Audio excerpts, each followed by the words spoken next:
StoryHinge, Episode 57, Don Fraser, Oral Storytelling. And so I think that the process of finding the right job or finding the right career is a matter of like telling your story in a way that is part of your vision. Welcome to StoryHinge, where we unfold more meaning and value in everyone's personal story. At StoryHinge, we explore foundational ideas and beliefs through diverse personal stories in order to discover more meaningful paths, greater happiness, and accelerated growth in one's life. We believe everyone has a beautiful story to grow. Now here's your host, Jason Vidaurri. All right, y'all, welcome to StoryHinge. And like I said previously, we're moving more towards story and diving into story, what makes a good story, and into storytellers. And today we have on Don J. Fraser, who is a storyteller, an educator, and a national speaker based out of New York City. She has a live show called Barbershop Stories. She's in the process of turning that into a podcast. She also has created programs for college students and educators and entrepreneurs to develop leadership through storytelling. And this is a real treat for us here on StoryHinge to have an oral storyteller. And she's also shared some of her own story on The Moth, on Story Collider, on Risk, and Unchained Tour. So with all that, let's get into this conversation with Don J. Fraser. All right, here we are, another day on StoryHinge. So excited to be here. Now today we have on Don Fraser. Well, Don, welcome to StoryHinge. Thank you, Jason. How's it going? It's going well. Down here in Houston, still staying warm here in the winter. And how's New York treating you? It's not bad. You know, it's always that time of the year when it starts to get just cold enough to want to escape to California. So I'm glad that I'm actually going home for the holidays, and I'm looking forward to that. All right. Well, speaking of that, here at StoryHinge, we'd like to jump into your background a little bit first and hear a little bit about some of your roots, where you came from, what you're about, and then we'll be coming up into where you're at today and the importance of stories in your life. So why don't you take us back a little bit and let us know about this? Getting back to California, it sounds like that's part of your roots there. Yeah, I'm from California, born and raised out there, and just loved everything about being in school out there, from undergraduate to UCLA, and then moved out here to the East Coast, to Brooklyn, actually to Massachusetts first for grad school, and then currently down here in New York City, Brooklyn. So I always kind of consider myself to be a bi-coastal kind of girl. You know, I spent so many of my adult years here in the East Coast, but, the origins are definitely out in the West. Okay. And so I guess, as you're going through school, you went to UCLA and then went to Harvard. Give us a little bit of idea what your path was, at least what you thought your path was back then, and, what you're going towards and kind of your life's direction at that time in your life. Yeah, back then I was really looking at the way that the arts kind of influenced advocacy or policy. So I was really interested in the way that things like capoeira, which is like a martial art from Brazil, could teach people about Portuguese and international diplomacy and international community building, that kind of stuff. So it's always like the way that, some type of art form, it could have been like hip hop, and the way that was teaching youth about the legacy of being African American in Harlem. There's just like so many different ways that the arts were connecting to education. So that was kind of what I was looking at when I was addressing the idea of leadership in college and in grad school. So a lot of my work was connecting either ideas around both art and human rights. So that was kind of the trajectory that I thought that I would be going on for a while. And it definitely was, but it was really hard also. Not in terms of the art part, but in terms of specifically the human rights part. There was times where I'd like be working on writing different memos for, a UN agency, for example, not really sure like if I was going to be making like a direct like impact, or if it's going to be making any type of impact, because policy takes a long time to really make any type of change. And so, I wanted to start working with people like more directly, and having, feeling like I could inspire somebody to actually go out and do something or to change their way of thinking or to change their mindset. But it was still kind of connected to this idea of arts. So then I went and got a lot more involved in radio. And radio was kind of like the first segue that I saw that people were using like the voices in terms of something that was still artistic, to, advocate for different issues, talk about what was going on in the community, talk about what's happening, like, just through music, which was another fun medium. So I was like, yeah, okay, maybe I'll do some stuff in radio. And that's when I started kind of actually working in that medium. Specifically, like I was working for Hot 97 out here in New York City, and Kiss FM when that was still a radio station out here. Yeah, and under those divisions, I was looking at the way that the stations could amplify the voices of street soldiers, or the different programs where people would talk about community issues and what was happening in just the world of Brooklyn or the world of New York City. So it became one of those things where I started seeing radio as a fun and interesting way to like use my own voice as well. Okay. Yeah. Well, we've had some conversations before. We met back at a podcast conference this summer, and we had a few conversations since then. And one of the fascinating things I found about you is that, well, here's someone that went to UCLA and Harvard. I go, this is someone who's at the top of the game. This is someone who's their path is laid out for them. This is obviously an intelligent person going out there making changes in the world. And I thought, wow, this person probably has great employment, working with great companies already. And why don't you give us a little bit of background on that? Because it's, that's probably not an obvious part of your story.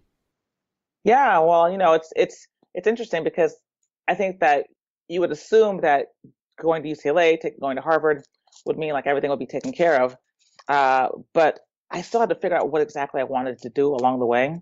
And I hit so many roadblocks, especially with 2008 financial crisis. The radio job that I mentioned went under after a year being there. And so I found myself in a situation of being either people felt like I was overqualified for a lot of jobs to kind of keep myself sustained, or underqualified for the jobs I wanted to get into in like broadcast journalism or media. So, because that was the transition that I was like looking to get into. So I found myself kind of like in this kind of catch-22 of being educated, but not being employable. So that became a bit of a challenge, until I just started volunteering for the Moth, which is, organization that does storytelling, like these live storytelling events, because I've been laid off from the radio job. I was just trying to figure out what was next. And they were like, we have this coaching program where we're working with youth in high schools. Would you be interested in like working, volunteering as a coach? And I was like, yeah, that would be great. I had heard some of their programs on a podcast before, and, they didn't have their own podcast out at the time. So it became something that I just started doing, until finally, like, I started seeing, like, I really love this. I really love just like working with people on their stories and coaching people on their stories. So now how do I actually make this into my job? Because it didn't exist as like a job for me yet. So it was definitely a journey of trial and error, trying different things out in my own journey from undergraduate, graduate, and then just to adulthood. Yeah, no, that makes sense. So what was it about when you started getting into the story and storytelling? What was it about that attracted you to that? It was really just the fact that people have so many different experiences that you would never even imagine. It was interesting because actually coming in marketing, one of the things that we did for the radio station was like you'd look at kind of these big, broad, general demographics. They would say like youth ages 11 to 15 are going to be interested in X, Y, and Z, and mothers ages 35 to 45 are going to be interested in X, Y, and Z.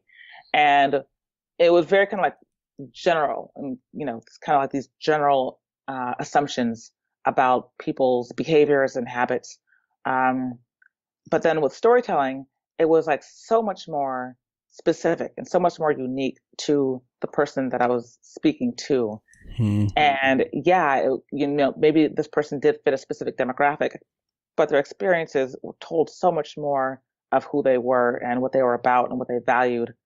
And that's what I was drawn to, and that's what I was fascinated by. And I just started seeing how it applied to everything, how you could tell a better story in business. You could, do everything from getting better sales to actually advocating for better community building amongst employees, to like storytelling for your own personal development, storytelling for advocacy. I just started seeing it, how it could be applied to so many different things that it just made sense to really study it a little bit more and see how I could utilize it and how I could teach it. That sounds cool. Yeah. And I found that some similar parts of story and storytelling. And there's something so human about it that we may have talked about this before. That there's something that I think we crave for, that deep human connection, and we often crave it through stories. I mean, we live in a time when there's so much, connection we can have with people through technology.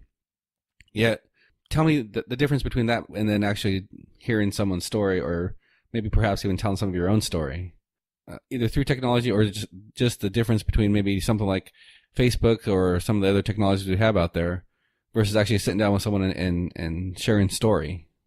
Yeah, I mean, I'm sure that the way that a post resonates with you or with anybody else that's listening, the way that a post is going to resonate with you is going to be completely different than the way that sitting down, even if it's a bar, or if it's a campfire, or wherever, the family gathering, dinner time. It's just a totally different feeling when there's a story, A, being told live, or B, just a story being told in general.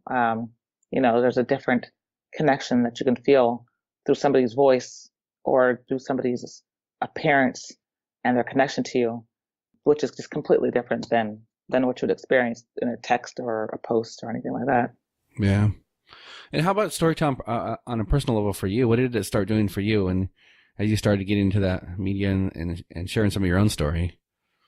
Yeah, well, it was interesting. I started realizing that I thought that I was always somebody who saw myself as an advocate of equality, and so growing up and going to college, doing political science, one of the things I always advocated for was equality, inclusion, immigrant rights, African American rights, civil rights, women's rights, just, different things that just would make sure that we looked at equality and inclusion of people who are often seen as either marginalized or on the fringes of society, whatever that may be. So I was looking at different ways of utilizing, my own voice for inclusion. But then I realized later on in life that I needed to share with people why, and stories are the best way to show that why. So better the more I started to share my own stories, my own experiences, things I had seen, the more I started to see that I was actually becoming a better leader, a better storyteller, a better just coach. I was just communicating in a completely different way. So I started seeing the power of being a good storyteller. Oh, that's cool. So maybe we'll jump into a little bit of storytelling and maybe some storytelling tips, since you've involved in storytelling, and how do you do that? And how about for someone else say, hey, there's some part of my story I'd like to tell, but I don't really know how to tell it. Any advice for someone like that? Yeah, well, I mean, you really got to start off with getting really specific. You can't just tell a story about like anything. So you got to first start off with just getting really, really clear about a moment, a moment in the story that you can start with. It doesn't have to be like the aha moment of the story. It doesn't have to be like anything, but it has to be something that will definitely be part of the story, regardless of its length. And then really try to be, critical in terms of like pulling out details, but not pulling out so many details that you're going to overwhelm your listener. So stories are a matter of kind of going between like these scenes where you see things kind of like happening in slow motion, like you see the sweat you see the tears, you see, everything that's like happening like in almost like in slow motion. And then you have these summaries when things are kind of like time is passing. So if you think about any good stories, there's moments when you're talking in scenes, and there's moments where you're talking in summary. So, figure out what are those scenes, what are those moments that absolutely need to be included as part of the story, because those are the moments that people are going to really hang on to. And then what are the scenes, like what are the parts that just are needed just to kind of like get you from point A to point B. But then after that, you don't need a lot more. You don't need a lot of fluff. You don't need that's why, just kind of let it flow in between the scenes and that you're focusing on, and go from there. Can you just give us maybe an example of a little story that one of your stories? Do you have one to be able to share with us? Wow, a story to share. I don't know. Give me a theme. There's like so many different things I could. I don't. Maybe a family one, because there's when I think of stories, I often think of some of my earliest memories is my grandfather sitting in I was pretty young. And I remember him sitting there it seemed like for hours and hours, just telling stories to my mom. And there was this little line he used to use all the time. He'd sit there and say, I believe, and he'd come up with this date. It was December 1962. And even as a kid, I remember thinking wow, my grandpa can remember like down to the week that these things happened. And I never knew if he really remembered that or if he just made it up along the way. So when I think of story, I often think of that, that family time or hearing about something that happened within the family. So I don't know if you have any ones of those you'd like to share with us. Yeah, well, I guess like a short, fun, small story that's going to be that I've been sharing around the holidays is a story just about having to finally. I've been trying to escape being the child that does all the chores around the house for like my entire life. Because I've been the youngest, and so it was always one of those things where like after my brother and my older sister left the house, it was me and my twin brother, and I was pretty much the one who took care of like the domestic chores inside the house. But it always include like random things like taking down the pigeon nest from outside, or going underneath the house to like remove the exhaust from the dryer. It was just like always like random things. And so I was just really excited to like be able to get away from all of this by moving to New York City for grad school and to live. Until my first year, I was coming home for Christmas, and my mom was like, you're coming home, right? And I was like, yeah, of course I'm coming home. And so she's like, well, can you do me a favor? And I was like, yeah, of course. Like, what's up? She's like, go ahead and just pick up like a whole bunch of roti skin, we're from Trinidad and Tobago.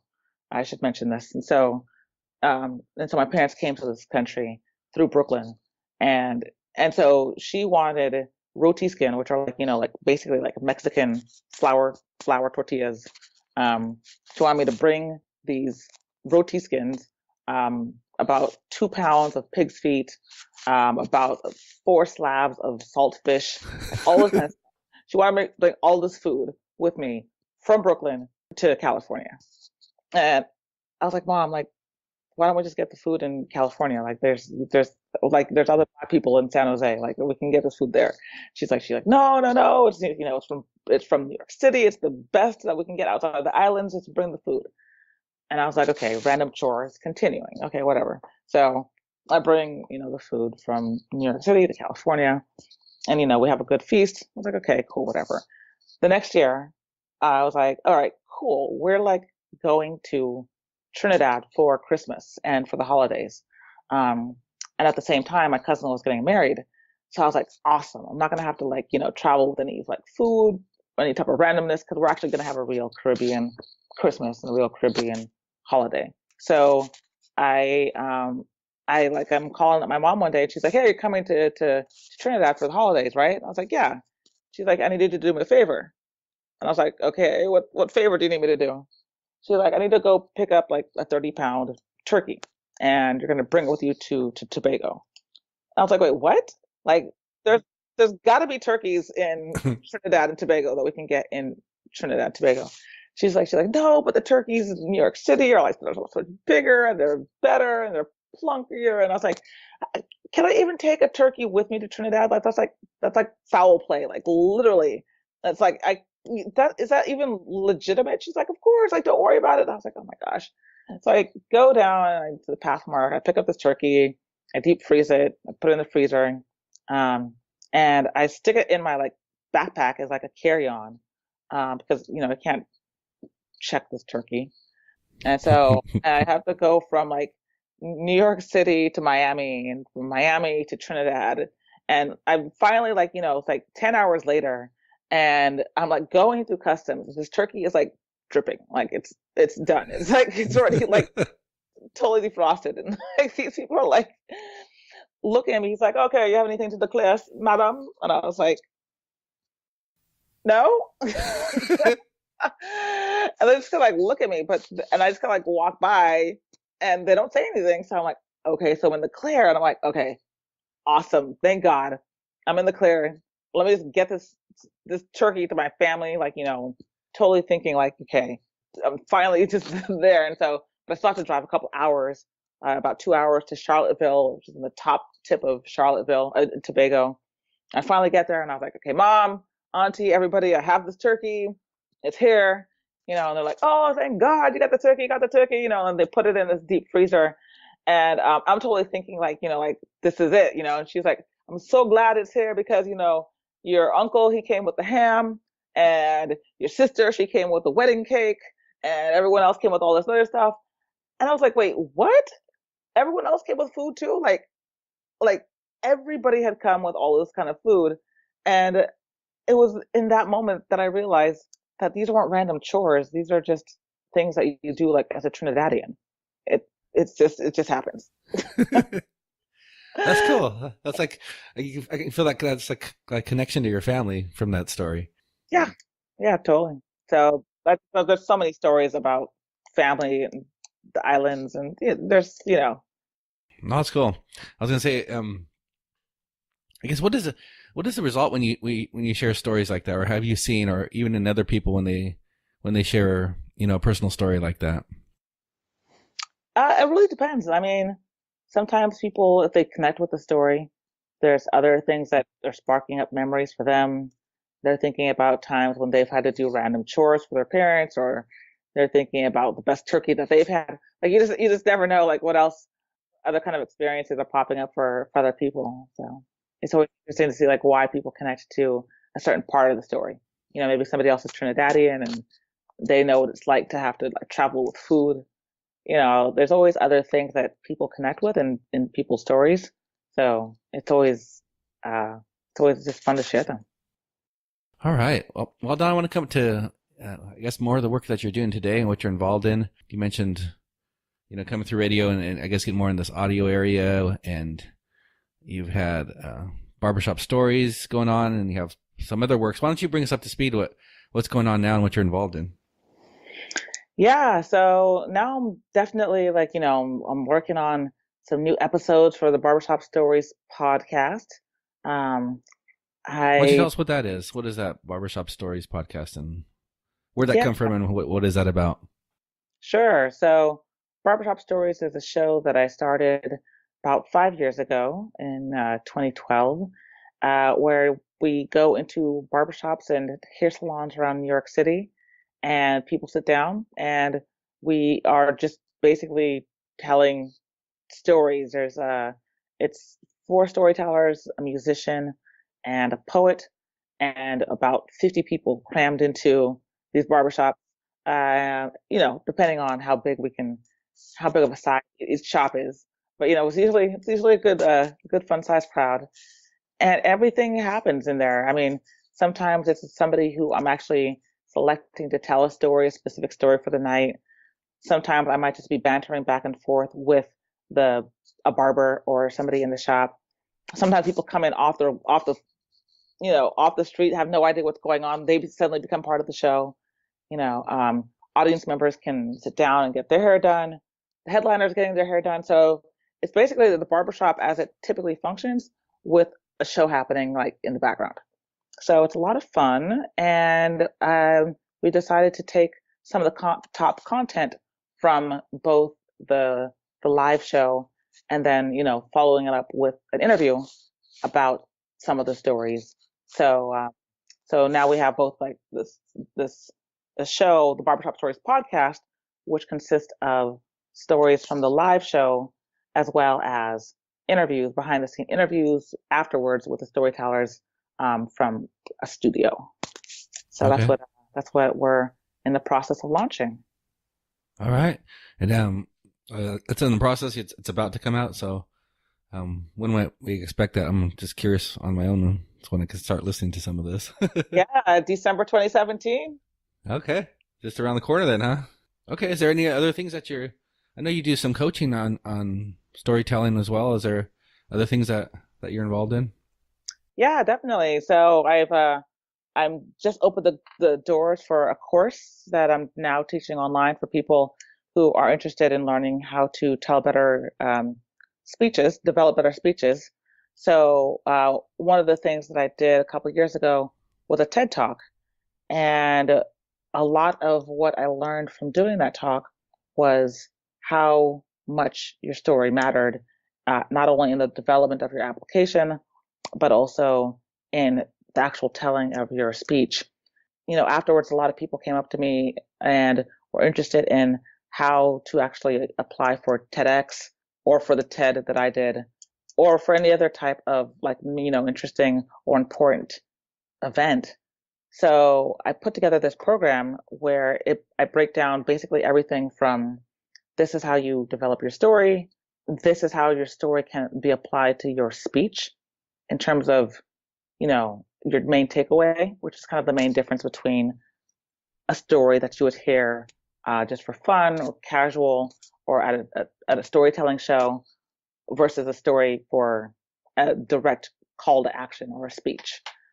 So yeah, it kind of breaks it down from what is your story, what is the speech aspect in terms of like what is your takeaway, and then how do you actually make this into either your part of your career if you want to do it full time, or if you want to do it as something as a coach and you want to be able to do more public speaking, or if you're a solopreneur, or if you're a business owner and you want to be adding on more speaking engagements to your portfolio, it's how you do that.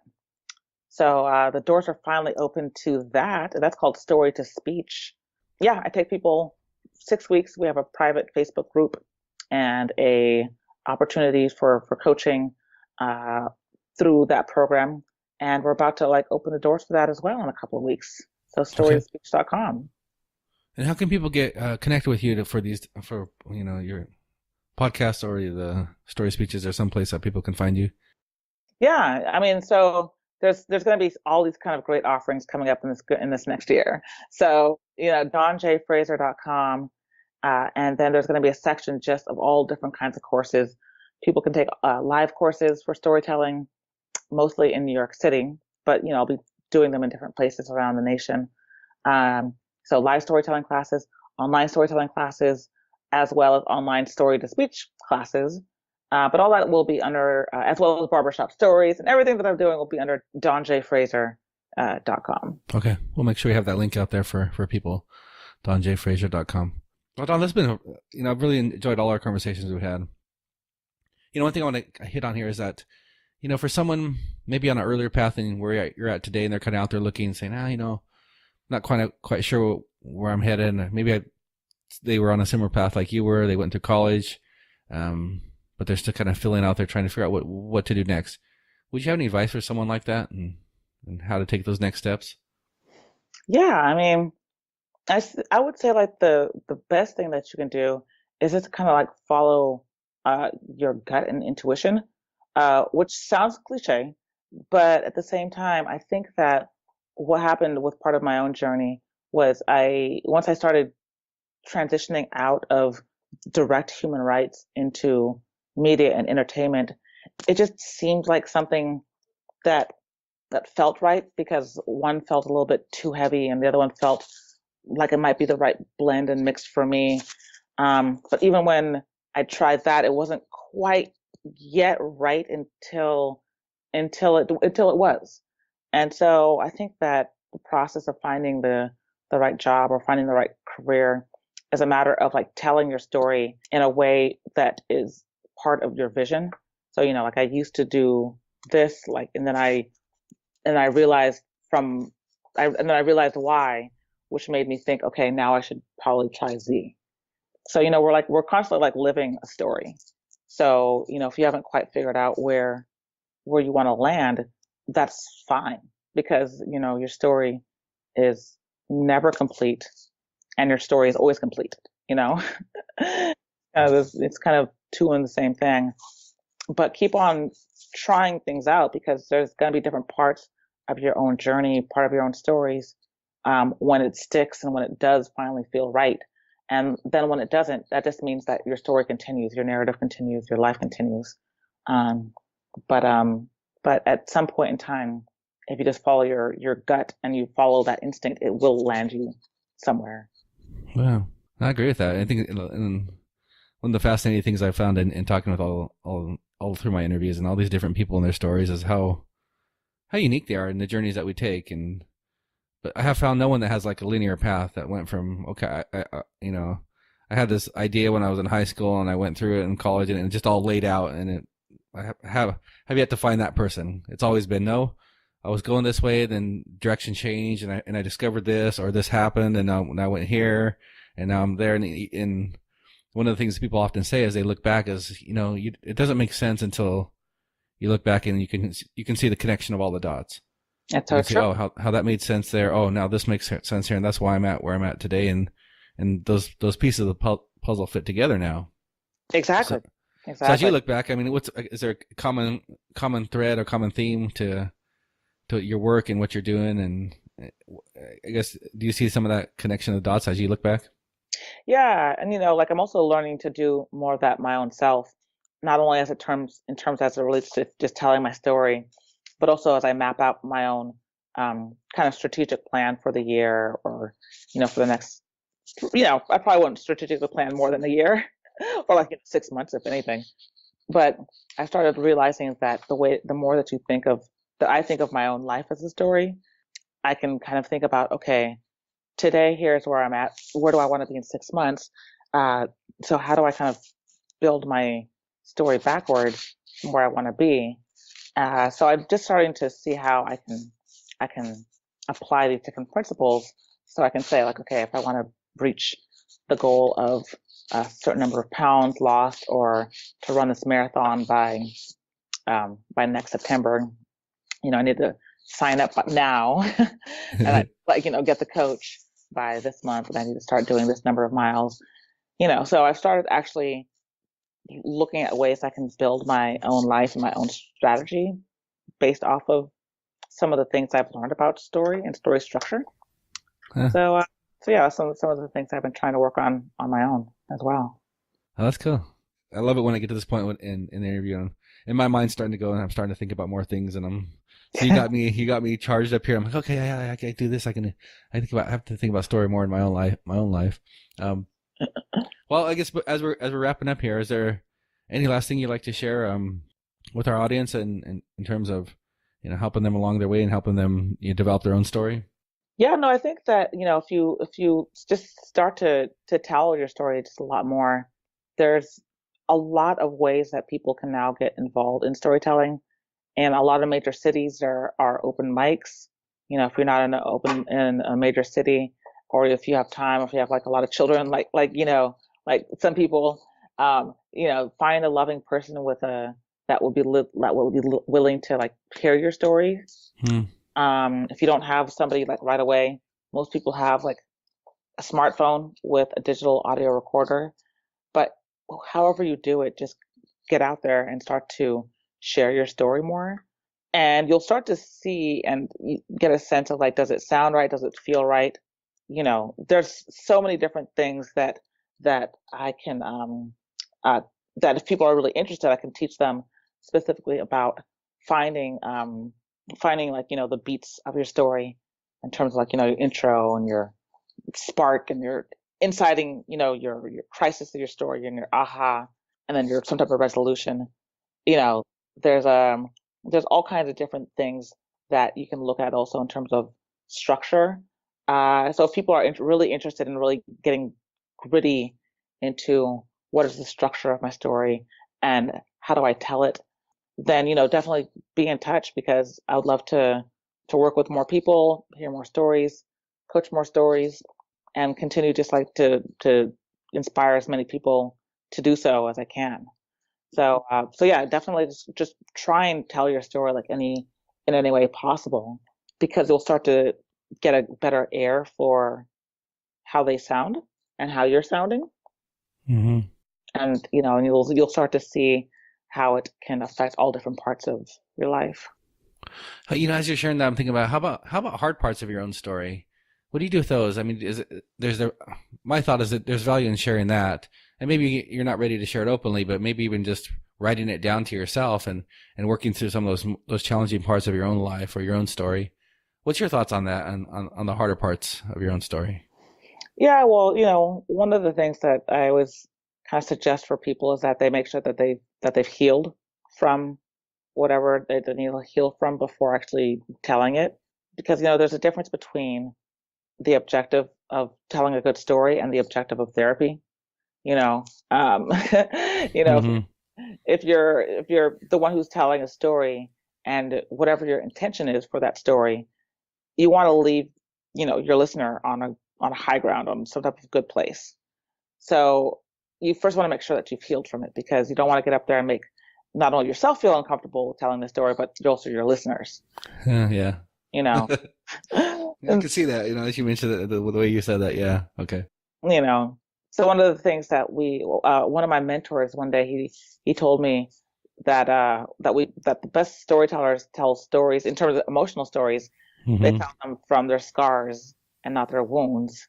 Meaning that, like if you've hurt yourself and it's a wound, if it's still like open, if it's still like busting and bleeding and gory and yucky, and it still hurts like crazy, if it's a wound, then that story is not ready to be told. But if it's a scar, if like time has healed, if time has passed, and it becomes like this scab that you can kind of point to and be like, okay, that was from the time that I, either was wrong or I was right, or I was stupid and I was, whatever I was. If it's a scar, then, you're in a better place to be able to tell the story. So that's like the first thing about emotional stories. And then the second thing is like, just think about like, of course, in terms of your own authenticity, is it something that, that you feel is going to like, to best represent who you are, what you stand for. And it's not going to be